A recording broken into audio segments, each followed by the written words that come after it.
கைலாய மலையில சிவபெருமான் பார்வதி தேவியோட ஆனந்தமா வீற்றிருந்தார். ஒரு நாள் பார்வதி தேவி விளையாட்டா சிவபெருமானோட கண்ணை 2 கைகளாலையும் மூடிட்டாங்களாம். சிவனுக்கு ஒரு நொடி கண் மூடினா போதும், இந்த உலகத்துல சூரியனும் சந்திரனும் இல்லாம இருள் சூழ்ந்துடும். அப்படி ஒரு பெரிய ஆபத்து வந்துச்சு. எல்லா திசையும் இருட்டாயிடுச்சு.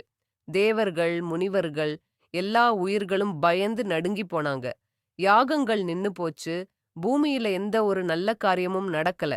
ரொம்ப நேரம் இருள் நீடிச்சதால உலகமே ஸ்தம்பிச்சு போச்சு. பார்வதி தேவிக்கு தான் செஞ்சது எவ்வளவு பெரிய தவறுன்னு புரிஞ்சுது.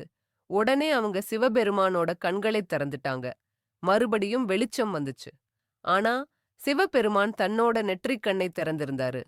அந்த நெற்றிக் கண்ல இருந்து ஒரு பெரிய நெருப்பு ஜுவாலை வந்துச்சு.